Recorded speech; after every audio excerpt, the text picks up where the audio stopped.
భీష్ముడి జీవితం అంత తేలికైనటువంటి విషయం కాదు. ఆయన్ని అర్థం చేసుకోవడం ఎంత తేలిగ్గా కనపడుతుందో అంత కష్టమైన విషయం. ఎందుకంటే మధ్యలో మిమ్మల్ని నేను ఒక ప్రశ్న వేస్తాను, అప్పుడు మీరు ఆలోచన చేద్దురు కానీ అలా ఎందుకు జరిగింది అన్నది ఒకసారి మీరు ఆలోచన చేసే ప్రయత్నం చేద్దురు కానీ. ధర్మం అంటే ఎంత కష్టంగా ఉంటుందో, కాలం అంటే ఎలా ఉంటుందో మీరు గమనిద్దురు కానీ. భీష్ముడి జీవితంలో ఒకానొకప్పుడు బ్రహ్మగారు ఒక పెద్ద సభను ఒకదాన్ని తీర్చారు. అందులో ఋషులు, ప్రజాపతులు మొదలైనటువంటి వారందరూ ఇచ్చేశారు. ఇచ్చేసి ఆ సభ యందు కూర్చుని వారు చర్చ చేస్తున్నారు. దేని గురించి చర్చ చేస్తున్నారు అంటే, ఈ లోకములో కళ్యాణము జరిగేటట్టు చూడడం ఎలాగా, భగవంతుని యందు భక్తి కలిగేటట్టుగా ప్రవర్తించడం ఎలాగా. కాబట్టి మనం ఈశ్వరుడి యొక్క గుణములను ఆవిష్కరించి ప్రజలలో భక్తి పెంపొందితే ఆ భక్తి వలన వారికి కావలసినటువంటి సమస్త కామములు చేకూరుతాయి. పైగా వారు నడవవలసినటువంటి పదంలో నడిచినటువంటి వారు అవుతారు. అందుచేత వీళ్ళందరికీ కూడా మనం ఏ విధంగా కళ్యాణమును సాధించి పెట్టాలి అని సభ జరుగుతోంది. ఆ సభ జరుగుతున్నటువంటి సమయంలో ఒక విచిత్రమైనటువంటి సంఘటన జరిగింది. ఆ సభలోకి గంగాదేవి ప్రవేశించింది. గంగమ్మ పరమ పవిత్రురాలు, హిమవంతుని యొక్క పెద్ద కూతురు గంగమ్మ. అందుకని ఆవిడ గంగాదేవి సభలో ప్రవేశించింది. సహజంగా ఆవిడ చాలా సౌందర్య రాశి, పార్వతీదేవికి తోబుట్టు కనుక విశేషమైనటువంటి అందగర్తె. ఆ తల్లి లోపల ప్రవేశించినటువంటి రీతిలో మహాసౌందర్య రాశి అయినటువంటి గంగ అక్కడ ఉండగా చతుర్ముఖ బ్రహ్మగారి సభలో వాయువు వీచింది. ఒక పెద్ద గాలి వచ్చి గంగాదేవి యొక్క పవిట తొలగింది. తొలగితే అయితే దీని వెనకాతల ఉండేటటువంటి ఆదిశక్తి, పరాశక్తి కారణమై ఉంటుంది. ఆవిడ ఏదో చాలా దూరం ఆలోచించి పనులు చేస్తుంది. అది అనుకోకుండా జరిగినటువంటి సంఘటనలు కావు, వాటి వెనక అమ్మవారి ప్రణాళిక ఏదో ఉంటుంది. ఆ గంగమ్మ పమిట తొలగితే బ్రహ్మగారి సభలో ఉన్నాం మనం. ఎంత గౌరవం పాటించారో చూడండి. ఉన్నటువంటి వాడు చతుర్ముఖ బ్రహ్మగారు సభలో ఉన్నారు, వారి ఆధ్యక్షంలో జరుగుతోంది. పైగా మనందరం ఆ సభకి విచ్చేసినటువంటి సదస్యులం. ఇలాంటి చోట మనం గౌరవంతో ప్రవర్తించాలని అందరూ తలలు వంచుకుని కూర్చున్నారు. కానీ అందులో కూర్చున్నటువంటి ఒక రాజర్షి మాత్రం తదేక దృష్టితో గంగమ్మ వంక చూస్తున్నాడు. ఆశ్చర్యకరంగా గంగమ్మ కూడా రాజర్షి వంక తదేక దృష్టితో చూస్తోంది. వారిద్దరి యందు కామము అతిశయించింది. మనం చతుర్ముఖ బ్రహ్మగారి సభలో ఉన్నామన్న విషయాన్ని మరిచిపోయారు. ఇది అంత తేలిగ్గా హాస్యాస్పదంగా జరిగే సందర్భం కాదు. దీని వెనకాతల ఏదో ఒక పెద్ద ప్రణాళికా నిర్మాణం జరిగింది అని మీరు అర్థం చేసుకోవాలి. ఈ సంకల్పములు మనకు అర్థమయ్యేవి కావు, కథ నడిస్తే మనకు అర్థం అవుతుంది. అప్పుడు బ్రహ్మగారికి ఆశ్చర్యం వేసింది. బ్రహ్మగారి సభలోకి వచ్చి గంగమ్మ ఇలా ప్రవర్తించడం ఏమిటి, రాజర్షి అలా ప్రవర్తించడం ఏమిటి, కాబట్టి మిమ్మల్ని శపిస్తున్నాను. ఇలా సమయాసమయములు లేకుండా కామప్రచోదనం కలిగి ప్రవర్తించావు కనుక నువ్వు మర్త్యలోకమైనటువంటి భూలోకమునందు జన్మించరవుగాక అని ఆ రాజర్షిని శపించారు. గంగమ్మని నీవు కూడా భూలోకమునందు ఆ రాజర్షికి భార్యవై కొంతకాలము చెరించరవుగాక అని, తదనంతరం శరీరం విడిచిపెట్టిన తర్వాత నువ్వు మళ్ళీ స్వర్గలోకానికి వస్తావు అని శాప విమోచనం చెప్పారు. ఆ కారణం చేత రాజర్షి నేను ఎవరి కడుపున జన్మించాలి అని చూస్తున్నాడు. చూస్తుండగా ఆయనకి భరతవర్షంలో ప్రతీపుడు అనబడేటటువంటి ఒక మహారాజు, గొప్ప చక్రవర్తి, ఆయన భరతవంశంలో జన్మించాడు. మహాధర్మమూర్తి, బిడ్డలు లేరు. ఆ ప్రతీపుణ్ణి చూసి ఆయనకి కుమారుడిగా జన్మించాలి అని నిర్ణయం తీసుకున్నాడు. ఆయనకి కుమారుడిగా జన్మిద్దామని నిర్ణయం తీసుకుని ఆయన మర్త్యలోకంలో ప్రవేశించేటటువంటి సమయంలో గంగమ్మ బ్రహ్మలోకం నుంచి దిగి కిందకు వస్తాను. అరే నేను ఎంత పొరపాటు పని చేశాను, నేనైనా ఆ సమయంలో కొంచెం పమిట సర్దుకుని సరిగ్గా ప్రవర్తించి ఉంటే పాపం ఆ రాజర్షికి అన్ని ఇబ్బందులు వచ్చి ఉండేవి కావు. నేను ఎంత పొరపాటుగా ప్రవర్తించాను. నేను చేసినటువంటి పొరపాటు పని సరిదిద్దుకోవాలంటే బ్రహ్మగారిచ్చినటువంటి శాపము వలన మత్స్యలోకములో జన్మించి ఆ రాజర్షి ఎవరిగా జన్మిస్తున్నాడో ఆయన భార్యగా కొంతకాలము ఉండాలి అనుకుందావిడ. ఈ సంకల్పము కలిగి వస్తున్నప్పుడు అష్టవసువులు ఆవిడికి రోదన చేస్తూ కనపడ్డారు, ఏడుస్తూ బాధపడుతూ కనపడ్డారు. ఆవిడ ఆశ్చర్యపోయింది. అష్టవసువుల్ని అడిగింది, మీరు ఎందుకు ఏడుస్తున్నారు, ఎందుకంత బాధగా ఉన్నారని అడిగింది. అయితే వాళ్ళు ఒక చిత్రమైనటువంటి విషయాన్ని ప్రతిపాదన చేశారు. మేము అష్టవసువులం, భార్యలతో కలిసి ఆకాశ మార్గంలో వెళ్ళిపోతున్నాం. వెళ్ళిపోతుంటే వశిష్ఠ మహర్షి ఆశ్రమం మీదుగా మేము ప్రయాణం చేస్తున్నాం. ప్రయాణం చేస్తున్నటువంటి సమయంలో మాకు వశిష్ఠ మహర్షి యొక్క ఆశ్రమం కనపడింది. అందులో ధేనువు ఉంది, కామధేనువు నందిని. దానిని చూసి అందులో ద్యు అనబడేటటువంటి ఒక వస్తువుని ఆయన భార్య అడిగింది. అంత మెరిసిపోతోంది, ఏదో తెల్లటి పర్వతాకారంలో ఉంది, అంత ప్రకాశవంతంగా ఉంది, అంత తేజస్సుతో ఉంది, అది మామూలు అవే అని అడిగింది. అయితే ఆయన అన్నాడు, కాదు కాదు, దాన్ని కామధేను అంటారు, దాన్ని పాలు తాగితే ఎటువంటి కోరికైనా తీరుతుంది అన్నారు. అంటే ఆ ద్యు అనబడేటటువంటి వసువు యొక్క భార్య ఆవిడంది, నాకు ఒక స్నేహితురాలు ఉంది, ఆవిడ పేరు ఉసీనరా. ఆ ఉసీనరా అనబడేటటువంటి స్నేహితురాలు కొంచెం రోగగ్రస్త అయి వృద్ధాప్యాన్ని పొందింది. ఆవిడికి మళ్ళీ యవ్వనం వస్తే మాతో పాటు సంతోషంగా గడుపుతుంది. అందుకని మనం ఈ కామధేనువుని అపహరిద్దాం. ఎలాగో లేడు కదా వశిష్ఠుడు ఆశ్రమంలో, అపహరించి తీసుకుని వెళ్ళి ఈ కామధేనువు యొక్క పాలు ఉసీనరాకి పట్టిద్దామని. భార్య మాట కాదనలేక మిగిలినటువంటి వసువులతో కలిసి ద్యు ఆ కామధేనువుని అపహరించాడు. అపహరించి తీసుకుని వెళ్ళిపోయాడు.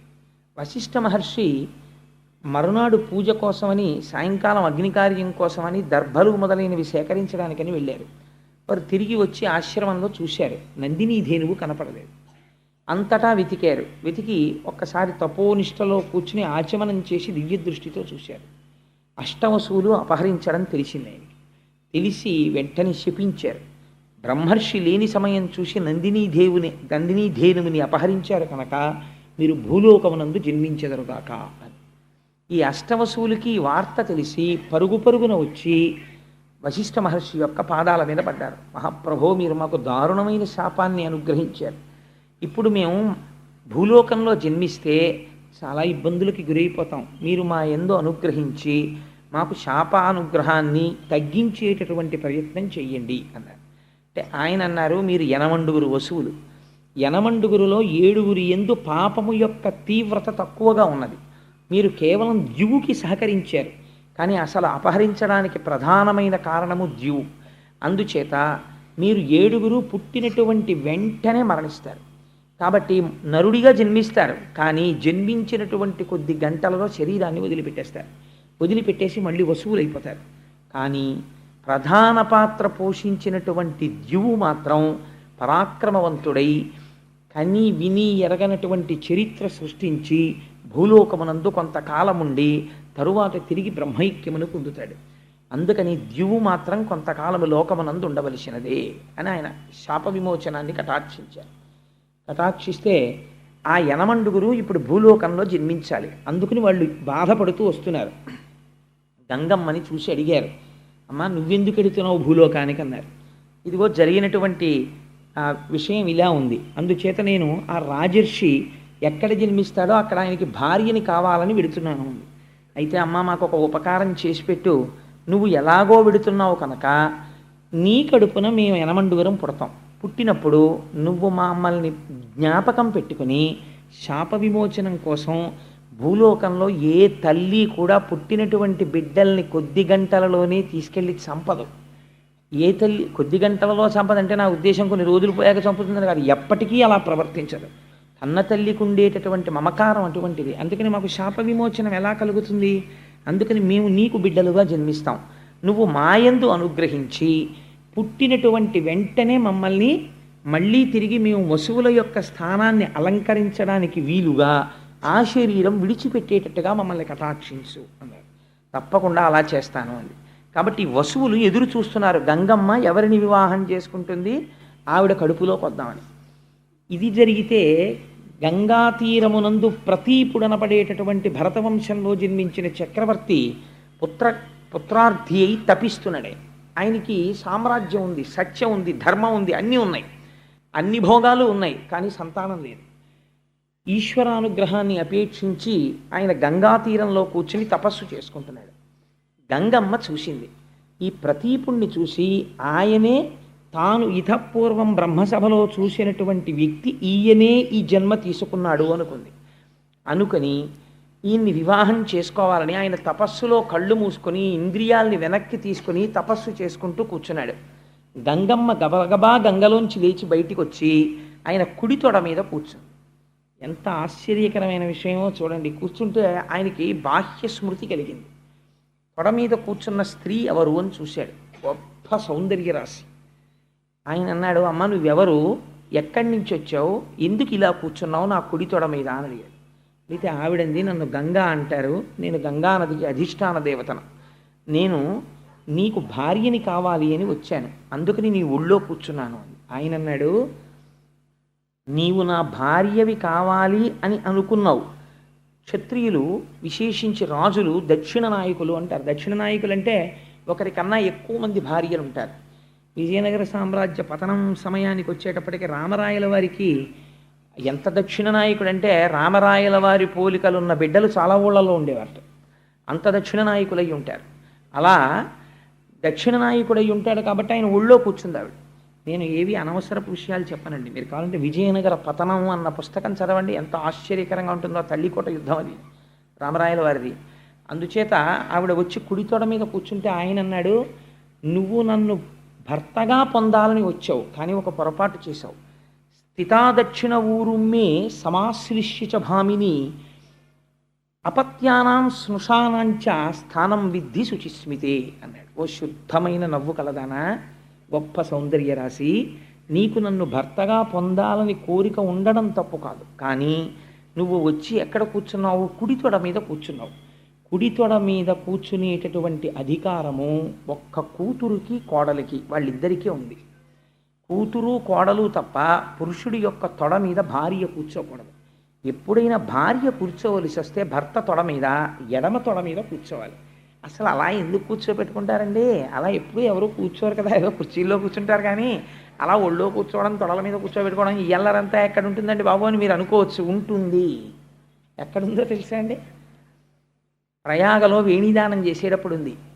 జీవితంలో ఒక్కసారి చేస్తారు వేణీదానం, ఇంకొకసారి చేస్తామంటే ఒప్పుకోరు. సువాసినులు ఎన్ని జన్మలకి మళ్ళీ ఐదవతనంతోనే ఉండి ఐదవతనంతో వెళ్ళిపోవాలనుకున్న వాళ్ళు భర్త యొక్క ఎడమ తొడ మీద కూర్చుని వేణీదానం చేస్తారు.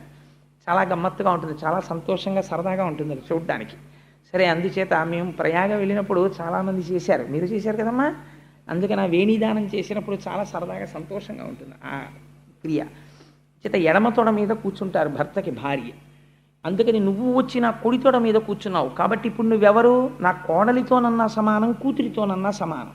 నిన్ను నా కూతురితో సమానం అనడానికి వీల్లేదు. ఎందుచేత వీల్లేదంటే నువ్వు నన్ను భర్తగా పొందాలని అనుకున్నావు కాబట్టి నీకు ఆ భావన నా యందు ఉన్నప్పుడు నిన్ను నేను కూతురని అనకూడదు. కాబట్టి నాతో సమానుడైన వాడెవరు, నా కొడుకు. ఆత్మావై పుత్రనామాసి, నా తేజస్సు నా కుమారుని యందు ఉంటుంది. అందుకని నీవు నన్ను భర్తగా పొందాలనుకున్నావు కాబట్టి నా కుమారుడికి భార్య అవుదువుగానివి. అప్పుడు నువ్వు కూర్చోవడం ధర్మబద్ధమైపోతుంది. నువ్వు నా కోడలు అవుదువుగానివి, నాకు కుమారుడు జన్మిస్తే ఆ కుమారుడికి నువ్వు భార్య అవుదువుగాక, నీకు వరం ఇస్తున్నాను అన్నాడు.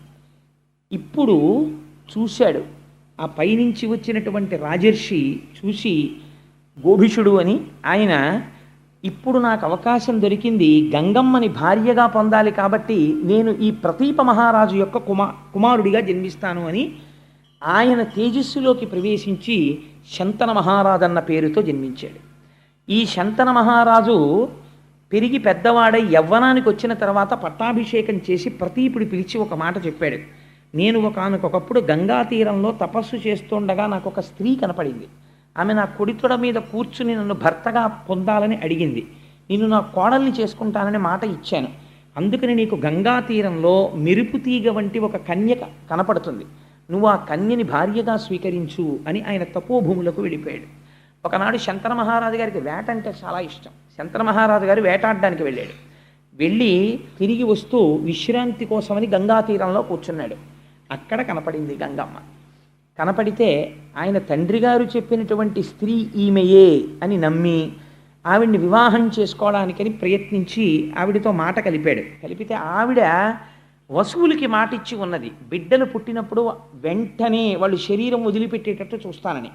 ఇప్పుడు రేపు దానికి భర్త అడ్డుగా నిలబడితే వాళ్ళకి తాను ఇచ్చిన మాట నిలబెట్టుకోవడం కుదరదు. అందుకని ఆవిడంది, నేను నీకు భార్యనవుతాను, కానీ నాదొక షరతు ఉంది.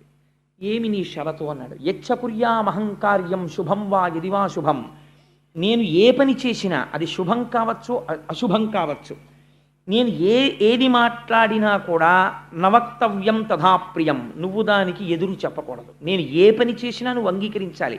నువ్వు ఏనాడు నాకు ఎదురు చెప్తావో ఆనాడు నేను నిన్ను విడిచిపెట్టి వెళ్ళిపోతాను. అలాగైతే నేను నిన్ను వివాహం చేసుకుంటాను.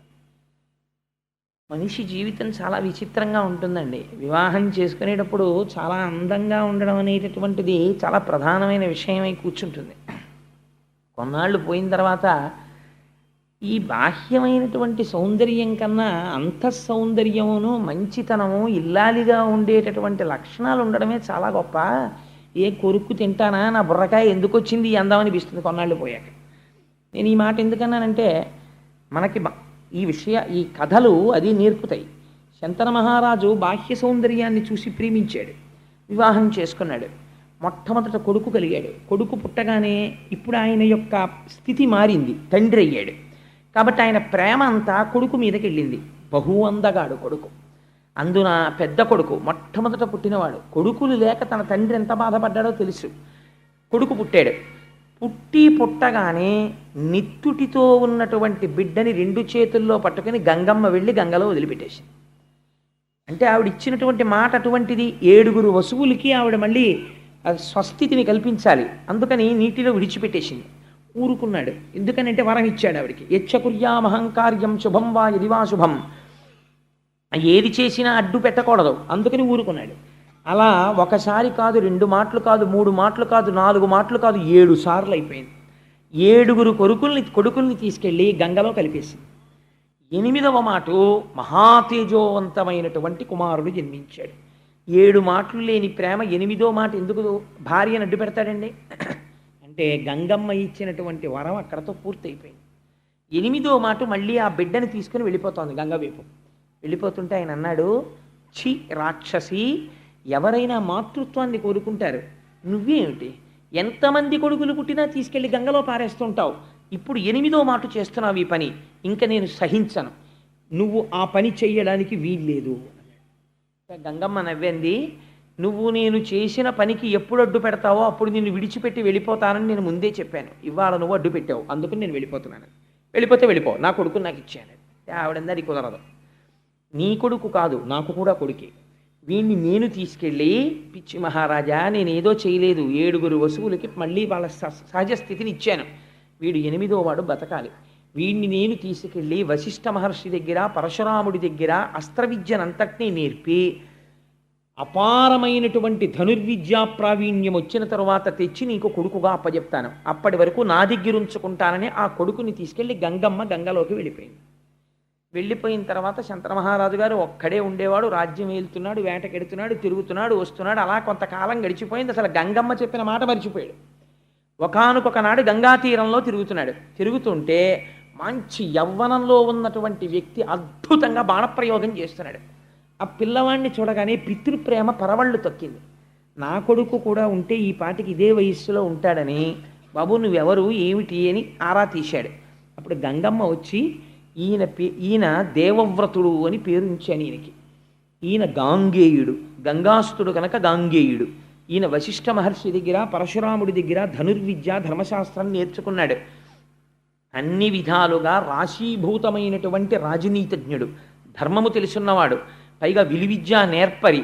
ఈ కొడుకుని నీకు అప్పచెప్తున్నాను అని ఆ కొడుకుని ఆయనకి అప్పచెప్పి ఆవిడ తిరిగి వెళ్ళిపోయింది. వెళ్ళిపోయిన తర్వాత ఆయన శంతనుడు వృద్ధాప్యంలోకి వచ్చేసాడు. అప్పటికి సంతోషంగా కొడుకు దొరికాడు, సభ చేశాడు, ఆ కొడుకుని పరిచయం చేశాడు. ఆనందంగా రోజులు గడిచిపోతున్నాయి. ఇక్కడే అనుకోని మలుపు ఒకటి తిరిగింది. ఒకానొకనాడు మళ్ళీ వేటకెళ్ళాడు. వేటకెడితే అక్కడ యోజన గంధి కనపడింది. అసలు ఆ సత్యవతి వృత్తాంతం అండి చాలా ఆశ్చర్యకరమైన వృత్తాంతం. అంటే నేను ఇప్పుడు దేవీ భాగవతం చెప్పట్లేదు కాబట్టి మళ్ళీ నేను ఆ సత్యవతి వృత్తాంతం అంతా చెప్పను. చెప్తే ఇప్పుడు నేను భాగవతం వదిలిపెట్టి దేవీ భాగవతంలోకి వెళ్ళిపోవడం అయిపోతుంది. అందుకని ఆ సత్యవతీదేవిని చూశాడు ఆవిడ యోజన గంధి. అంతకుముందు ఆవిడ దగ్గర చాపలకంపు వచ్చేది. పరాశర మహర్షి వరం ఇచ్చారు వ్యాస మహర్షి జన్మించినప్పుడు. ఆవిడ నించున్న చోటు నుంచి ఒక యోజనం దూరం కస్తూరి వాసన వస్తుంది. ఆవిడ పడవ మీద అందరినీ ఉచితంగా అటు ఇటు చేరుస్తూ ఉంటుంది గంగా తీరంలో. ఆ సత్యవతీదేవిని చూసి వివాహం చేసుకుంటానని అడిగాడు. ఆవిడంది, నేను స్వేచ్ఛా విహరిణిని కాను, నా తండ్రి దాశరాజు ఉన్నాడు, నువ్వు నా తండ్రిని అడుగు, నా తండ్రి సమ్మతిస్తే నన్ను చేపట్టు, నా తండ్రి అంగీకరించకపోతే అప్పుడు నువ్వు నన్ను రాక్షస వివాహంలో పాణిగ్రహణం చేసి తీసుకెడుతూ గానివి, నా తండ్రి అనుమతి తీసుకోమంది. అంటే శంతన మహారాజు గారు దాశరాజు దగ్గరికి వెళ్ళాడు. దాశరాజు వంగి వంగి నమస్కారాలు చేశాడు శంతనుణ్ణి చూసి. అయ్యా, మీకు నేను ఏం చెయ్యగలవాడను అన్నాడు. నీ కన్యకారత్నాన్ని నాకు ఇవ్వయ్యా అని అడిగాడు శంతనుడు. అడిగితే ఆయన ఎంత తెలివైనవాడో చూడండి. ఆయన అన్నాడు, దాశరాజు, నా కూతురు సత్యవతిని నీకిచ్చి వివాహం చేస్తాను, కానీ రేపొద్దున్న నా కూతురు కడుపు పండి కొడుకు పుడితే ఆ కొడుక్కి రాజ్యం ఇస్తావా అని అడిగాడు. అడిగితే ఆయనకి దేవవ్రతుడు ఒక్కసారి మనస్సులో మిదిలాడు. పెద్ద కొడుకు ఉన్నాడు, మహానుభావుడు, ధర్మజ్ఞుడు, గొప్ప విలువిద్యా విశారదుడు. అటువంటి కొడుక్కి రాజ్యం ఇవ్వకుండా ఇంత వృద్ధాప్యంలో ఈ సత్యవతీదేవి కోసం అని చెప్పి తను ఎలా విడిచిపెట్టేసుకుంటాడు కొడుకుని? మాట ఇవ్వలేక వెనక్కి తిరిగి వెళ్ళిపోయాడు. కానీ ఈవిడ మీద మనస్సు ఉండిపోయింది. సరిగ్గా నిద్ర పట్టట్లేదు, ఆహారం తీసుకోవట్లేదు, అస్థిమితంగా తిరుగుతున్నాడు. కుమారుడు వెళ్ళి అడిగాడు, నాన్నగారు ఏమైంది అని. చూచాయగా చెప్పాడు ఈ విషయాన్ని. మంత్రుల దగ్గర అడిగాడు మహానుభావుడు దేవవ్రతుడు. అడిగితే, మీ నాన్నగారికి ఈ వయస్సులో వివాహం మీదుగా మనసు మళ్ళింది, సత్యవతిని వివాహం చేసుకోవాలనుకుంటున్నాడు, కానీ దాశరాజు ఈ నియమం పెట్టాడు అన్నారు. అంటే దేవవ్రతుడు దాశరాజు దగ్గరికి వెళ్ళి, అయ్యా, మీ కుమార్తె అయినటువంటి సత్యవతీదేవిని మా తండ్రి గారికి ఇచ్చి వివాహం చేయండి అని అడిగాడు. అడిగితే దాశరాజు అన్నాడు, తప్పకుండా చేస్తాను, నాకు అభ్యంతరం లేదు, కానీ నా కుమార్తెకి పుట్టేటటువంటి కొడుక్కి శంతన మహారాజు గారి రాజ్యం వస్తుందా అన్నాడు. అంటే దేవవ్రతుడు అన్నాడు, తప్పకుండా వస్తుంది, ఎందుకంటే నాకు కదా రావాలి రాజ్యం, నేను రాజ్యాన్ని పరిత్యాగం చేసేస్తున్నాను, నేను తీసుకోను రాజ్యం. మా నాన్నగారి యొక్క కోరిక తీరడం కోసం నీ కుమార్తెను ఆయనకిచ్చి వివాహం చెయ్యండి అన్నాడు. దాశరాజు అన్నాడు, ఇక్కడ వరకు బాగుంది, కానీ రేపు నీకో కొడుకు పుడతాడు, నువ్వు సహజంగా చాలా పరాక్రమవంతుడవు, నీకు పుట్టేటటువంటి కొడుకు చాలా పరాక్రమవంతుడు అవుతాడు. అంత పరాక్రమవంతుడైనటువంటి నీ కొడుకు సత్యవతీదేవికి పుట్టినటువంటి కొడుకు రాజ్యపాలన చేస్తే ఊరుకుంటాడా? వాడి కుత్తుక కత్తిరించి మళ్ళీ రాజ్యానికి వస్తాడు. అందుకని రేపొద్దున్న నీ కొడుకు దగ్గర నుంచి ప్రమాదం రాదని ఏమిటి హామీ అన్నాడు. అంటే ఆ దేవవ్రతుడు ప్రతిజ్ఞ చేశాడు, నీకు ఆ అనుమానం ఉంది కనుక తండ్రి యొక్క మాట నిలబెట్టి తండ్రి యొక్క గౌరవాన్ని, తండ్రి కోరుకున్నటువంటి కోరికని తీర్చలేని కొడుకు ఉంటే ఎంత, ఊడిపోతే ఎంత, మా తండ్రి గారి కోసం నేను భీష్మమైనటువంటి ప్రతిజ్ఞ చేస్తున్నాను.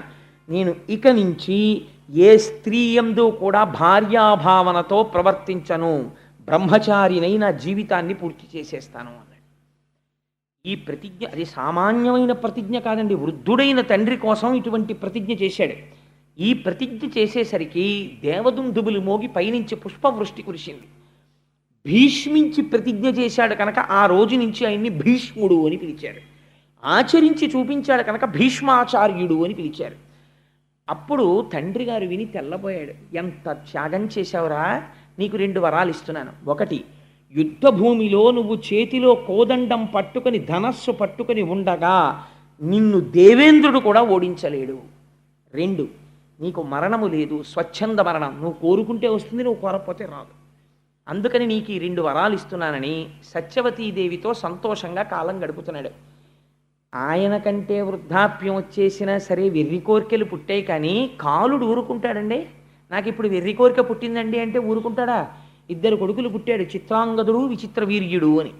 2 కొడుకులు పుట్టారు, సంతోషంతో కాలం గడుపుతున్నాడు. మృత్యు వచ్చింది, శంతన మహారాజు గారు మరణించాడు. సత్యవతీదేవికి వైధవ్యం వచ్చింది. ఓన్లే 2 కొడుకులు ఉన్నారు కదా అని సంతోషించింది. ఈ 2 కొడుకుల్లో పెద్దవాడైన చిత్రాంగదుడు ఒకసారి అరణ్యానికి వేటకెళ్ళాడు. వేటకెడితే చిత్రాంగదుడు అన్న పేరున్న గంధర్వుడు కనబడ్డాడు. ఆయన కర్మ కొద్ది, నువ్వన్నా చిత్రాంగదుడన్న పేరుతో ఉండాలి, నేనన్నా చిత్రాంగదుడన్న పేరుతో ఉండాలి. నువ్వు ఆ పేరు వదులుతావా, నాతో యుద్ధం చేస్తావా? యుద్ధం చేస్తే మన ఇద్దరిలో ఎవరు బతికితే వాళ్ళు ఒక్కడే చిత్రాంగదుడు ఉంటాడు, లేదా పేరు మార్చుకో వెళ్ళిపో అన్నాడు. నేను పేరు మార్చుకోవడం ఏమిటి, మన ఇద్దరం యుద్ధం చేస్తాం, ఎవరు ఉంటే వాళ్ళే చిత్రాంగదుడు అన్నాడు. ఆ చిత్రాంగదుడు గంధర్వుడు యుద్ధం చేశారు. శంతన మహారాజు గారి యొక్క కుమారుడైన చిత్రాంగదుడు మరణించాడు యుద్ధంలో. ఇంకా విచిత్ర వీర్యుడు ఒక్కడే మిగిలాడు.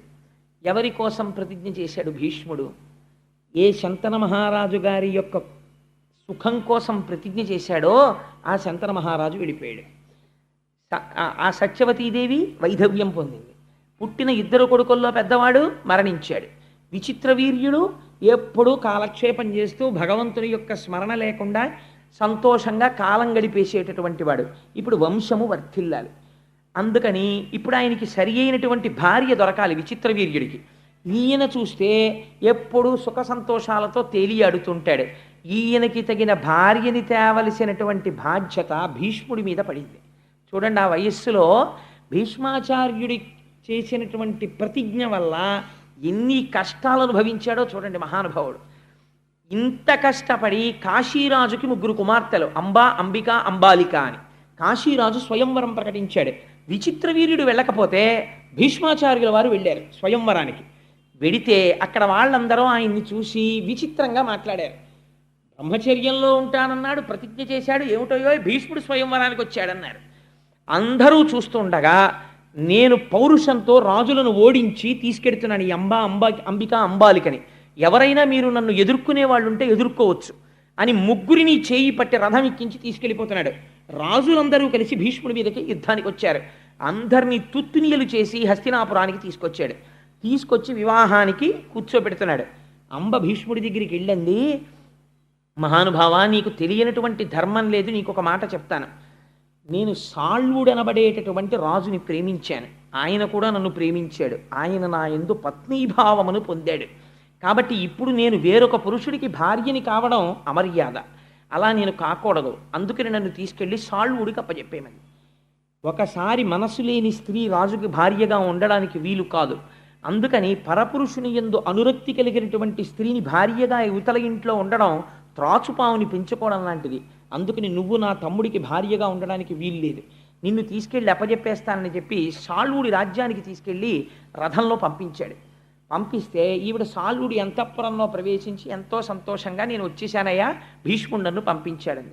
ఆయన అన్నాడు, అంతమంది రాజులు చూస్తుండగా నన్ను కూడా ఓడించి భీష్ముడు ఏనాడు నీ చెయ్యి పట్టి తన రథం ఎక్కించి తీసుకెళ్ళాడో ఆనాడే నువ్వు భీష్ముడి సొత్తు అయిపోయావు. ఇప్పుడు చేతకాని వాడిని భీష్ముడి పెట్టిన భిక్షని భార్యగా స్వీకరించడానికి నీ క్షత్రియుణ్ణి, రాజ్యపాలకుణ్ణి, మహారాజుని, నేను నిన్ను అల్లనన్నాడు. ఎవరు నిన్ను గెలుచుకున్నారో నువ్వు వాళ్ళకే సొత్తు అన్నాడు. ఆవిడ బాధపడుతూ ఒక ఆడదాని బాధ చరిత్రని ఎలా మారుస్తుందో చూడండి. అందుకే చాలా జాగ్రత్తగా ఉండు సుమా. స్త్రీల జోలికి వెళ్ళి నిష్కారణంగా వాళ్ళ మనసు ఖేదపడేటట్టు ప్రవర్తించకు. ఆ స్త్రీ ఒక తపోవనానికి చేరి నేను తపస్సు చేసుకుంటాను, సన్యాసం ఇమ్మంది. అంటే ఋషులు అన్నారు, నువ్వు నిండు యవ్వనంలో ఉన్నావు, నువ్వు వచ్చి ఈ ఆశ్రమాల్లో కూర్చుంటే ఇక్కడ ఉన్న వాళ్ళ తపస్సులు పాడైపోతాయి, లేనిపోని గొడవలు వస్తాయి. అందుకని నువ్వు ఇక్కడ ఉండడానికి వీల్లేదమ్మా, ఇవాళ రాత్రికుండు, రేపటి రోజున నీ మార్గము నువ్వు చూసుకో అన్నారు. పైగా ఇప్పుడు సన్యాసం ఏమిటి, ఉంటే భర్త దగ్గర ఉండాలి, లేకపోతే ఏంటి తండ్రి గారి దగ్గర ఉండాలి. అందుకని నీ తండ్రి దగ్గరికి వెళ్ళిపోమన్నారు. నేను నా తండ్రి దగ్గరికి వెళ్ళనంది ఆవిడ అదృష్టం. మరునాడు పొద్దున్న వాళ్ళ తల్లిగారి తండ్రి గారు మాతామహుడు తాతగారు వచ్చాడు. ఆ తాతగారికి తన గోడు వెళ్ళబోసుకుంది. ఆయన అన్నాడు, నేను పరశురాముడికి చాలా అంతేవాసిని, పరశురాముడు భీష్ముడికి గురువు, అందుకని పరశురాముడితోటి భీష్ముడికి చెప్పిస్తాను అన్నాడు. ఈలోగా ఒక పరిచారికుడు వచ్చి, అయ్యా పరశురాముల వారు ఏం చేస్తున్నారన్నాడు. పరశురాముడి దగ్గరికి వెళ్ళి అంబ తన గోడు చెప్పుకుంటే పరశురాముడు విని హృదయం కరిగిపోయి, రేపటి రోజున నేను నిన్ను తీసుకుని హస్తినాపురానికి వెడతాను, భీష్ముణ్ణి పిలిచి తను గెలుచుకున్నాడు కాబట్టి నిన్ను వివాహం చేసుకోమని చెప్తాను అని రథం ఎక్కించి హస్తినాపురానికి తీసుకెళ్ళాడు. హస్తినాపురం బయట విడిది చేసి కబురు చేశాడు భీష్ముడికి. ఆయన వచ్చినటువంటి వాడు గురువు కనుక ఒక ఆవుని తీసుకుని వచ్చాడు. ఆవుని దానం ఇచ్చి నమస్కారం చేసి, మహాప్రభో మీరు రావడమే అదృష్టం, రాజ్యంలోకి ప్రవేశించండి అన్నాడు. అంటే ఆయన అన్నాడు, నేను నీ రాజధానిలోకి రావడానికి రాలేదు, నువ్వు ఓడించి తెచ్చినటువంటి కాంత అంబని భార్యగా స్వీకరించన్నాడు. అంటే ఆయన అన్నాడు, ఒకవేళ పంచతన్మాత్రలు తమ విధులను నిర్వర్తించడం మానివేస్తే మానివేయవచ్చు, కానీ నేను ఒకసారి చేసిన ప్రతిజ్ఞ నుంచి మాత్రం వెనకడుగు వేసే సమస్య లేదు, అందుకని నేను మాత్రం భార్యగా స్వీకరించనన్నాడు. అయితే ఎవరి కోసం తెచ్చావో ఆ తమ్ముణ్ణి చేసుకోమని అన్నాడు. విచిత్ర వీర్యుడిని అడిగారు. ఆయన అన్నాడు, వేరొకడి యందు మనసు పెట్టుకున్నానని వెళ్ళిపోయినటువంటిది తిరిగి వస్తే ఆవిడ నేను పెళ్లి చేసుకున్నా, నాకు అక్కర్లేదన్నాడు. ఎంత పౌరుషం వచ్చిందో చూడండి విచిత్ర వీర్యుడికి. కాబట్టి ఇప్పుడు పరశురాముడికి ఆగ్రహం వచ్చింది, నువ్వు చేసుకుంటావా నాతో యుద్ధం చేస్తావా అన్నాడు. అంటే భీష్ముడు అన్నాడు, ప్రతిజ్ఞాపాలనం కోసం ప్రాణములు విడిచిపెట్టేస్తాను, మీరు కురుక్షేత్రానికి పదండి, అక్కడికి వస్తున్నాను యుద్ధానికి అన్నాడు. ఇద్దరు కురుక్షేత్రం చేరుకున్నారు. అక్కడ బ్రహ్మాండమైన యుద్ధం 22 రోజులు బ్రహ్మాండమైన యుద్ధం జరిగింది. తుత్తునీయల కింద కొట్టేసుకున్నారు ఒకళ్ళనొకళ్ళు. ఆఖరికి ఒక రోజు రాత్రి శిబిరంలో భీష్మాచార్యుల వారు పడుకుని ఉన్నారు. పరశురాముణ్ణి నేను ఎలా నిగ్రహించగలను, రోజు ఆయనకి నమస్కారం పెట్టి యుద్ధం చేసేవారు గురువుగారు. యుద్ధం చేస్తుంటే అష్టవసువులు ఆయనకి సాక్షాత్కరించారు. భీష్మ, నువ్వు బెంగ పెట్టుకోకు, పరశురాముడికి కూడా తెలియనటువంటి అస్త్రం ఒకటి ఉంది, అది విశ్వకర్మ యొక్క మంత్రంతో ఉంది, అది నీకొక్కడికే తెలుసు, రేపటి రోజున అది ప్రయోగించు. ఆ అస్త్రం ప్రయోగిస్తే మరునాడు సూర్యోదయం వరకు పరశురాముడు నిద్రైపోతాడు. నిద్రపోయిన వాడు మరణించిన వాడితో సమానం యుద్ధభూమిలో. మరునాడు సూర్యోదయం వరకు మేల్కొనలేదు కాబట్టి పరశురాముడు మరణించినట్లే, కాబట్టి ఆ అస్త్రాన్ని ప్రయోగించు అన్నారు. తప్పకుండా ప్రయోగిస్తానని లేచి స్నానం చేసి ఆచమనం చేసి యుద్ధానికి వచ్చాడు. యుద్ధానికి వచ్చి పరశురాముడి మీద అస్త్రప్రయోగం చేద్దామని బాణాన్ని సంధించి మంత్రం చదువుతున్నాడు. మహర్షులందరూ దర్శనమిచ్చారు. నారదాదులు, ఎంత ఘోరమైన పాపం చేస్తున్నావు భీష్మ, నీ వంటి ధర్మజ్ఞుడు చెయ్యవలసిన పని కాదు, నువ్వు ఈ అస్త్రాన్ని ప్రయోగిస్తే నీ గురువు మరణించిన వాడితో సమానమైపోతాడు, గురువుని చంపినటువంటి పాపం వస్తుంది, అంతటి అపకారం అంతటి అవమానం గురువు పట్ల చెయ్యకూడదు, నువ్వు అలా వెయ్యకు అన్నారు. గురువుని అవమానించను అని ఆ అస్త్రాన్ని ఉపసంహారం చేసేసాడు. అదే సమయంలో జమదగ్ని మొదలైనటువంటి వాళ్ళు పరశురాముడి తండ్రి వాళ్ళు వచ్చారు. వచ్చి, నువ్వు కూడా బ్రాహ్మణుడవై నీ శిష్యుల మీద ఇంత బాణప్రయోగం చెయ్యకూడదు, ఆయన ధర్మానికి కట్టుబడ్డాడు, నువ్వు ఉపశాంతి వహించని పరశురాముడికి చెప్పారు. పరశురాముడు ఒక స్థితిలో భీష్ముడితో యుద్ధం చేస్తూ మోకాళ్ళ మీద దొల్లి రథంలోంచి కింద పడిపోయాడు. అందుకని పరశురాముడు ఓటమిని అంగీకరించాడు భీష్ముడి చేతిలో. నేను ఓడిపోయినట్టే లెక్క, అంబా ఇంక నిన్ను నేను రక్షించలేను, నువ్వు ఎక్కడ రక్షణ దొరుకుతుందనుకుంటే అక్కడికి వెళ్ళిపోవచ్చు అన్నాడు. నీకు ఎవరి వలన వివాహం అవుతుందనుకుంటే వారిని ఆశ్రయించి అన్నాడు. ఆవిడంది, నాకు ఒక విషయం అర్థమైంది, పరశురాముడు 21 మాటలు భూమండలాన్ని చుట్టూ తిరిగి క్షత్రియుడన్న వాడిని అందరినీ తెగటార్చాడు. అటువంటి పరశురాముడిని ఓడించేశాడు ఈ భీష్ముడు. కాబట్టి భీష్ముడిని ఓడించేవాడు లేడు కాబట్టి నా పెళ్ళవదు కాబట్టి నేను ఒక్క ప్రతీకారం తీర్చుకుంటాను, ఈ భీష్ముడిని చంపుతాను, ఇదే నా ప్రతిజ్ఞ ఇవాళ నుంచి, ఇంకా నాకు వివాహం అక్కర్లేదు, భీష్ముడు ఎలా చనిపోతాడో ఇదొక్కటే నా కోరిక అని ఆవిడ తపస్సు చేయడం మొదలెట్టింది. ఒక చోట అంటారు, ఆవిడ ముందు సుబ్రహ్మణ్యేశ్వర స్వామి వారి గురించి తపస్సు చేసింది. స్కందుడు ప్రత్యక్షం అయ్యాడు. ఏమి నీ కోరిక అన్నాడు. భీష్ముడిని నిగ్రహించాలండి. అది నేను చెప్పలేను, భీష్ముడికి వరం ఉంది, చేతిలో ధనస్సు ఉండగా ఎవరూ చంపలేరు, పైగా ధర్మజ్ఞుడు, అందుకని నీకు ఒక పుష్పమాలను ఇస్తాను, ఈ పుష్పమాల మెడలో వేసుకుని ఎవరు యుద్ధం చేస్తే వాళ్ళు భీష్ముడి మీద గెలుస్తారు అన్నారు. ఎందరో రాజుల్ని అడిగింది మెడలో ఈ పుష్పమాల వేసుకుని భీష్ముడితో యుద్ధం చేయమని. మహాధర్మాత్ముడైన భీష్ముడిని ఎందుకు సంహరించాలి, ఎందుకు యుద్ధం చేయాలి, మేము యుద్ధం చేయమన్నారు. ఈ మాల తీసుకెళ్ళి ద్రుపదరాజు గారి ఇంటి రాజద్వారం మీద వేసి మళ్ళీ తపస్సు చేసింది. ఈసారి రుద్రుడు ప్రత్యక్షమయ్యాడు. ఏం కావాలన్నాడు. అంటే భీష్ముడిని సంహరించాలంది. నీకు ఈ జన్మలో ఆ కోరిక తీరదు, వచ్చే జన్మలో తీరుతుంది, కాబట్టి నీ శరీరం విడిచిపెట్టి వేరే జన్మ తీసుకోమన్నాడు. యోగాగ్నిలో శరీరం వదిలేసి మళ్ళీ పుట్టింది. మళ్ళీ పుట్టినప్పుడు ఆడదై పుట్టింది. ఆడదై పుడితే భీష్ముడు యుద్ధం చేయడు, అందుకని మగవాడిగా మారాలి. మళ్ళీ తపస్సు చేసి మగవాడిగా మారింది, అందుకని శిఖండి. అందుకే ఎంతకి వదిలిపెట్టకుండా ప్రాణం తీసేస్తున్నారు అనుకోండి, అంటాం వీడెక్కడ దొరికాడు రా, నాకు శిఖండిలో దొరికాడు అంటాం. ఆ శిఖండి వెనక అంత కథ ఉంది. ఆ శిఖండి ద్రుపదుడికి కుమారుడిగా జన్మించాడు. ఆ ద్రుపదుడికి ఇంట్లో జన్మించి పెరిగి పెద్దవాడవుతున్నాడు. పాండవ పక్షంలోకి చేరాడు. మహానుభావుడు భీష్ముడికి ఎంత అగ్ని పరీక్షలు వచ్చాయో తెలుసా అండి జీవితంలో. ఇంత కష్టపడి విచిత్రవీర్యుడికి అంబాలికనిచ్చి వివాహం చేశాడు. ఇద్దరినీ వివాహం చేసిన తర్వాత విచిత్రవీర్యుడికి క్షయవ్యాధి వచ్చి చచ్చిపోయాడు. చచ్చిపోతే అంబాలిక విధవలైపోయారు, వంశం ఆగిపోయింది.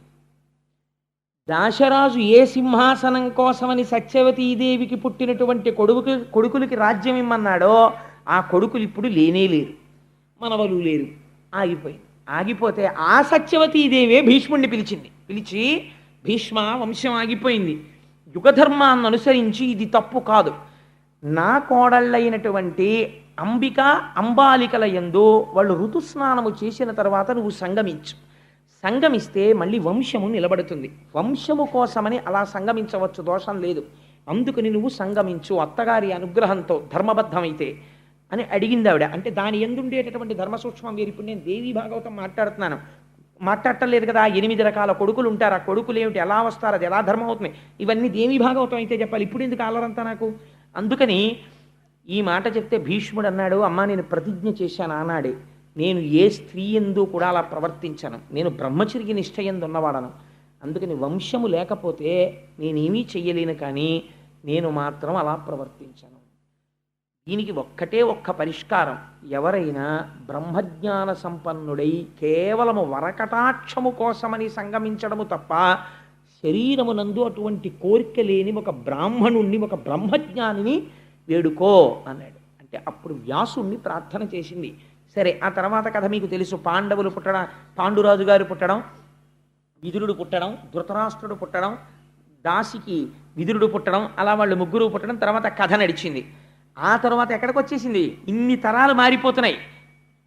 ధృతరాష్ట్రుడు పుట్టాడు, పాండురాజు పుట్టాడు, పాండురాజు మళ్ళీ మరణించాడు, పాండురాజు యొక్క పిల్లలు పుట్టేశారు పాండవులు, ధృతరాష్ట్రుడికి దుర్యోధనాదులు జన్మించారు.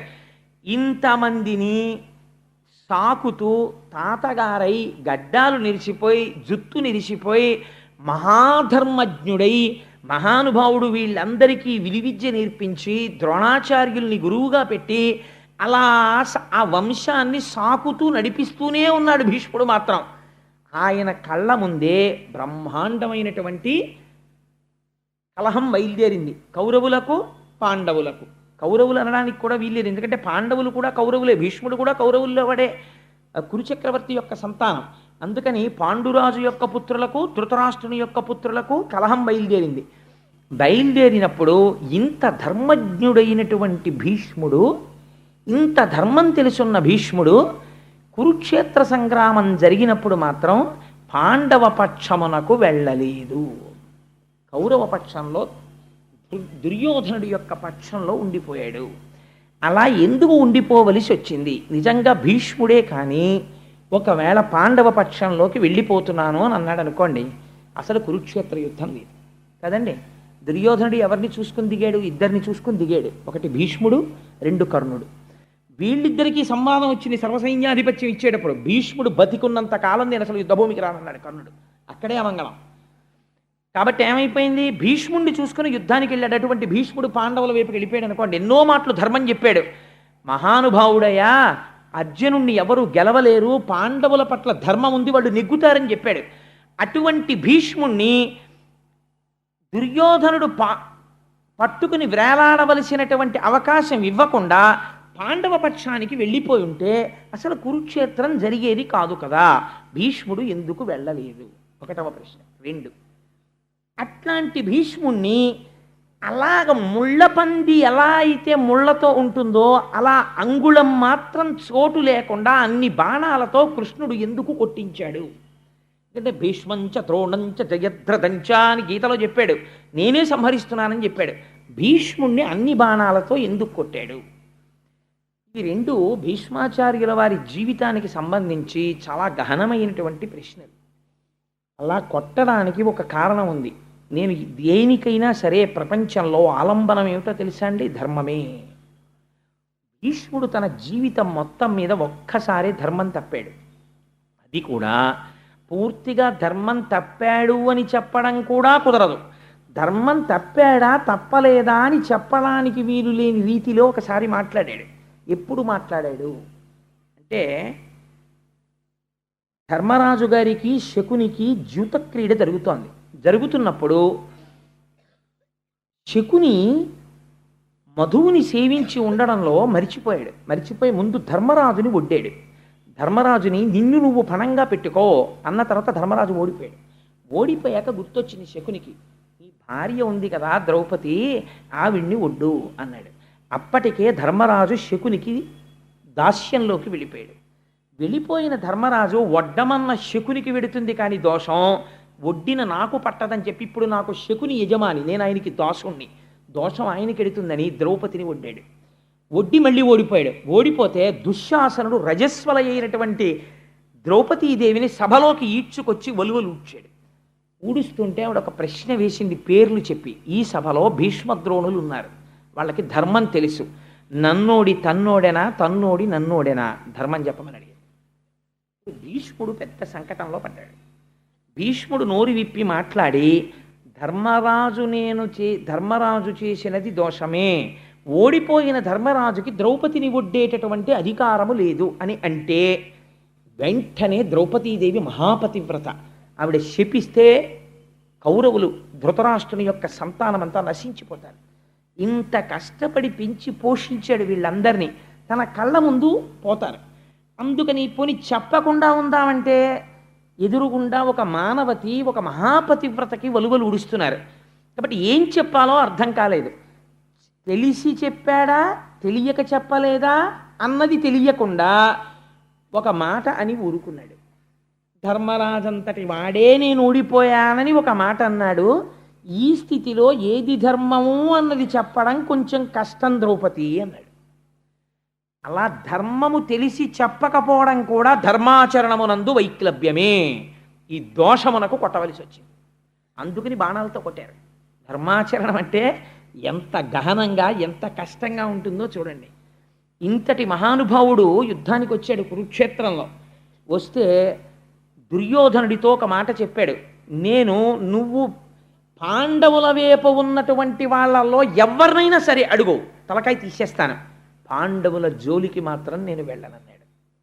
యుద్ధభూమికి వచ్చిన తరువాత భీష్ముడు సర్వసైన్యాధిపతిగా నిలబడితే ధర్మరాజు గారు కవచం విప్పేసి, పాదుకలు విప్పేసి కాలినడకన వెళ్ళి పితామహాన్ నమస్కరించాడు. తాత, నువ్వు పెంచి పెద్ద చేసిన వాళ్ళం, మాకు విజయం కలగాలని ఆశీర్వదించు అన్నాడు. అంటే భీష్ముడు అన్నాడు, నువ్వు ఇలా వచ్చి ఉండకపోతే నిన్ను శపించి ఉండేవాడిని. నీ గౌరవానికి పొంగిపోయాను. ఎంతటి వాడండి అప్పటికి మహానుభావుడు, వృద్ధుడైపోయాడు. చర్మం అంతా ముడతలు పడిపోయింది, జుత్తు నెరిసిపోయింది. తన కళ్ళ ముందు తన వాళ్ళు దెబ్బలాడుకుంటున్నారు, తనే సర్వసైన్యాధిపతి అయి నిలబడ్డాడు. మీ 5గురు జోలికి రాను కానీ అంటే ఆయన అన్నాడు, తాత నువ్వు రావక్కర్లేదు, కానీ నీకు స్వచ్ఛంద మరణం వరం ఉంది. యుద్ధంలో నువ్వు ధనస్సు పట్టగా ఎవరూ కొట్టలేరు, నువ్వు యుద్ధంలో ఉంటే ఎలాగ తాత అని చేతులు నలిమాడు. ఇప్పుడు ఆ విషయం అడక్కు, కొన్నాళ్ళు పోయాక కనపడ చూద్దాం వెళ్ళాను. మా యోగక్షేమాలు మాత్రం దృష్టిలో పెట్టుకో తాత అని వెళ్ళిపోయాడు ధర్మరాజు. వెళ్ళిపోతే రోజు యుద్ధం చేసేవాడు, ఇంటికి వచ్చేవాడు. దుర్యోధనుడు వచ్చి సూటి పోటీ మాటలు ములుకులతో పొడిచినట్టు మాట్లాడేవాడు భీష్ముణ్ణి.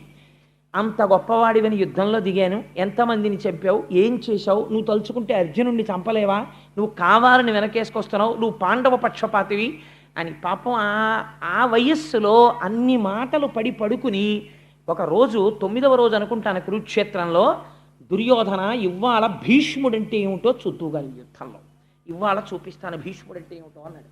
మండలాకారమైన ధనస్సుని పట్టుకున్నాడు. ఇలా పట్టుకోవడం మానేసి ఇలా పట్టుకున్నాడు ధనస్సు అర్ధచంద్రాకారంగా. ఆ రోజు భీష్ముడు వేసిన బాణాలు కనపడ్డాయి తప్ప భీష్ముడు కనపడలేదు. కొన్ని వేల మందిని తెగటార్చేశాడు. కురుక్షేత్రం అంతా ఎక్కడ చూసినా తెగిపోయిన కాళ్ళు, చేతులు, ఏనుగులు. భీష్మపర్వం చదవాలి. పడిపోతే పాండవులు గజ గజ గజ గజ గజ గజ వణికిపోయారు. అర్జునుడిని పంపించారు భీష్ముడి మీద యుద్ధానికి. పంపిస్తే అర్జునుడు యుద్ధానికి వచ్చాడు. వస్తే ఆ రోజున భీష్ముడు చేశాడు యుద్ధం, గమ్మత్తైన ప్రతిజ్ఞ చేశాడు. సర్వసైన్యాధిపత్యంలోకి వెళ్ళి తీసుకున్నాడు. తీసుకుని ఆయనకి అభిషేకం చేశారు సర్వసైన్యాధిపతిగా. చేస్తే దూతలు వచ్చి చెప్పారు, కృష్ణ పరమాత్మ ప్రతిజ్ఞ చేశారు, అర్జునుడికి సారథ్యం చేస్తాట, చేత్తో ధనస్సు పట్టుకోట, ఏ విధమైనటువంటి అస్త్రశస్త్రములను పట్టను అని ప్రతిజ్ఞ చేశాడన్నాడు. భీష్ముడు అన్నాడు, నేను ప్రతిజ్ఞ చేస్తున్నాను సర్వసైన్యాధికారిగా, కృష్ణుడి చేత అస్త్రం పట్టిస్తానన్నాడు. కృష్ణుడు పరమాత్మ అని భీష్ముడికి తెలుసు. అటువంటి కృష్ణుడితో అస్త్రం పట్టిస్తానన్నాడు.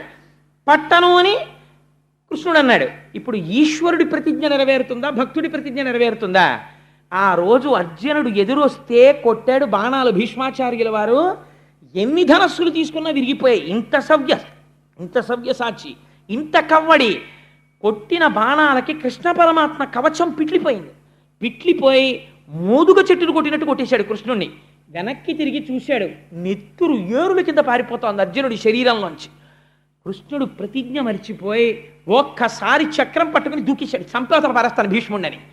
అప్పుడు భీష్ముడు కోదండాన్ని పక్కన పెట్టి నమస్కరించాడు. చూసావా, లొంగిపోయావు, నా నిన్ను నమ్ముకున్న భక్తుడి కోసం ధనస్సు పక్కన పెట్టేశావు అని నమస్కరించాడు.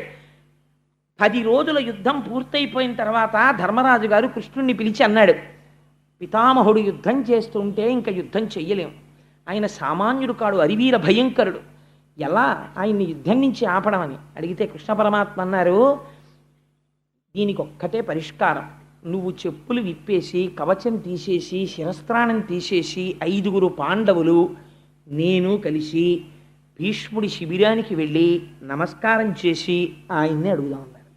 సరే పదండి అన్నారు. ఎంత ఆశ్చర్యం చూడండి, ఏ మనవడు అడగకూడని ప్రశ్న. ధర్మరాజు గారు వెళ్ళి నమస్కారం చేస్తే ఒక్క మీకు సమర్థిస్తూ యుద్ధం చేయమని అడగడం తప్ప ఇంకేదైనా కోరుకో, ఇంత రాత్రి వేళ పాదచారి అయి ఎందుకు వచ్చావు ధర్మజ అని అడిగాడు. తాత ఇలా అడిగానని ఏమనుకోవద్దు, నువ్వు అసలు ఎలా చచ్చిపోతావు తాత అని అడిగాడు. ఎంత దారుణమైన మాట అండి ప్రపంచంలో ఇది. అసలు తాత నువ్వు ఎలా మరణిస్తావు అని అడిగాడు. అడిగితే అప్పుడు నవ్వి అన్నాడు, నా చేతిలో ధనస్సు ఉన్నంతకాలం నేను మరణించను. మనవడి యొక్క ప్రజ్ఞ చూసి పొంగిపోయాను అర్జునుడు వేసిన బాణాలకి. నా ధనస్సు పక్కన పెట్టాలంటే కొన్ని సందర్భాల్లోనే పెడతాను. రథం మీద స్త్రీ వచ్చి బాణం వేస్తే నేను ధనస్సు పక్కన పెట్టేస్తాను. ఎవరిదైనా పతాకం కిందకి జారిపోతే నేను యుద్ధం చేయను. వెన్నిచ్చి పారిపోతుంటే యుద్ధం చేయను. ఆడదిగా పుట్టి మగవాడిగా మారినటువంటి వాడు యుద్ధానికి వస్తే యుద్ధం చేయను. ఇందులో స్త్రీని పట్టుకుని యుద్ధానికి వచ్చేంత అవలక్షణం మీ దగ్గర లేదు. మీరు నాకు వెన్నిచ్చి చూపించి పారిపోరు, మీలో ఎవరి పతాకం కిందకి జారిపోదు. కాబట్టి మీకున్న అవకాశం ఒక్కటే, మీ పక్షంలో నామరణం కోసం తపస్సు చేసిన శిఖండి ఉన్నాడు. ఆ శిఖండిని అర్జునుడి రథానికి ముందు నించోపెట్టండి. నించోపెడితే శిఖండి బాణాలు వేస్తే నేను ధనస్సు పక్కన పెట్టేస్తాను. ధనస్సు పక్కన పెట్టేశాను కాబట్టి నేను మళ్ళీ బాణం వెయ్యను కాబట్టి వెనక నుంచి అర్జునుడితో బాణ పరంపర కురిపించి నా శరీరాన్ని డుల్లగొట్టేయండి అన్నాడు. అలాగే తాత అని వెళ్ళిపోయారు. వెళ్ళిపోతే ఏడిచాడండి అర్జునుడి శిబిరంలో. మహానుభావుడు తండ్రి లేక మేము ఏడుస్తుంటే ఆ రోజుల్లో మాకు నాన్న అని ఎవరిని పిలవాలో తెలియక మా పట్ల అంత ప్రేమతో ఉన్న భీష్ముడి దగ్గరికి వెళ్ళి కౌరవులు మమ్మల్ని బాధ పెడుతుంటే నాన్న అని తెలియక మేము పిలిస్తే నేను నాన్నని కాను నాన్న తాతని అని ఆయన ఒడిలో కూర్చోపెట్టుకుని మాకు గోరు ముద్దలు తినిపించాడు. మమ్మల్ని పెంచి పెద్ద చేశాడు. సర్వకాలముల యందు మా ఉన్నతిని కోరాడు. మాకు ఆశీర్వచనం చేశాడు. మాకు విలువిద్య నేర్పాడు. మాకు ద్రోణుణ్ణి గురువుగా పెట్టాడు. అంతటి మహాపురుషుడు ఇవాళ వృద్ధుడైపోయాడు. తండ్రి కోసమని ప్రతిజ్ఞ చేశాడు. సర్వం త్యాగం చేసేశాడు. అంతటి ధర్మమూర్తి అయి తన వంశాన్ని చూసుకోవాలని ఇంతకాలం నిలబడిపోయాడు. అటువంటి వాణ్ణి సవ్యసాచినై గాంధీవం పట్టుకుని శిఖండిని అడ్డు పెట్టుకుని ఆయన మీద బాణపరంపర కొడుతుంటే ఆయన ఒంట్లోంచి నెత్తురు కారిపోతుంటే నేను కొట్టగలనా అన్నయ్య అని అడిగాడు. కొట్టక తప్పదురా, కొట్టవలసిందే ధర్మం కోసం, కొట్టు తప్పదన్నాడు కృష్ణుడు. దానికి వచ్చారు. వచ్చిన తర్వాత శిఖండిని ఎదురుపెట్టి తీసుకొస్తే ఆయన ధనస్సు పక్కన పెట్టేశాడు. పెట్టిన తర్వాత శిఖండి 100 బాణములు వేశాడు ఒకేసారి. ఎందుకంటే ఆయన ప్రతిజ్ఞ నెరవేరాలి. ఆయన యొక్క కవచం డుళ్ళిపోయి కింద పడిపోయింది. విప్పుకుని గుండెలు దొరికాయి. దొరకగానే అర్జునుడు ఆ రోజు కొట్టినటువంటి బాణ పరంపరకి బొట్టన వేలు ఇలా పెట్టి వేలి ముద్ర వేస్తాను చూడండి, అలా వేలి ముద్ర వెయ్యడానికి ఇలా బొట్టన వేలు పెట్టడానికి చోట్లేనన్ని బాణాలతో కొట్టాడు. కొడితే చుట్టూ బాణపంజరమే, మధ్యలో భీష్ముడు ఉన్నాడు. అన్ని వేపుల నుంచి నెత్తురు కారిపోతోంది. వీపు చూపించలేదు కాబట్టి ఒక్క తల వెనక తగలలేదు బాణాలు. ఒంటి నిండా బాణపంజరాలు కొట్టిన తర్వాత సూర్యుడు అస్తమిస్తున్నటువంటి సమయంలో రథం నుంచి డుళ్ళి కింద పడిపోయాడు. కింద పడిపోయినప్పుడు ఆయన శరీరం భూమికి తగలలేదు, బాణములతో పడిపోయి ఉండిపోయాడు. అప్పుడు పిలిచాడు.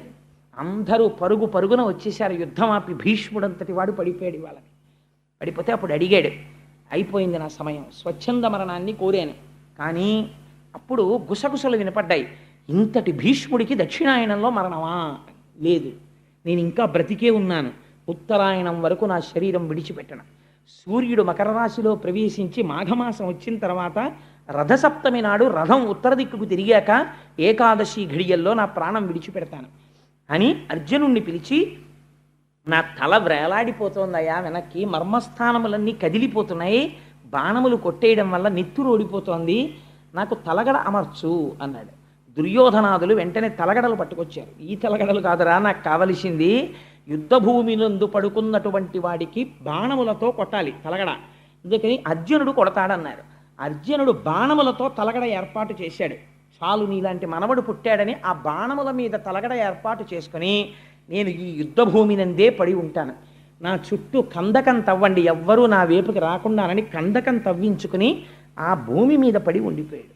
ఉండిపోయిన తర్వాత కురుక్షేత్ర సంగ్రామం అయిపోయింది. అందరూ ఈ ధృతరాష్ట్రుడి పక్షం అంతా ఓడిపోయింది, పాండవ పక్షం గెలిచేసింది. అప్పటికి కూడా ఇంకా భీష్ముడు అంపశయ్య మీదే ఉన్నాడు.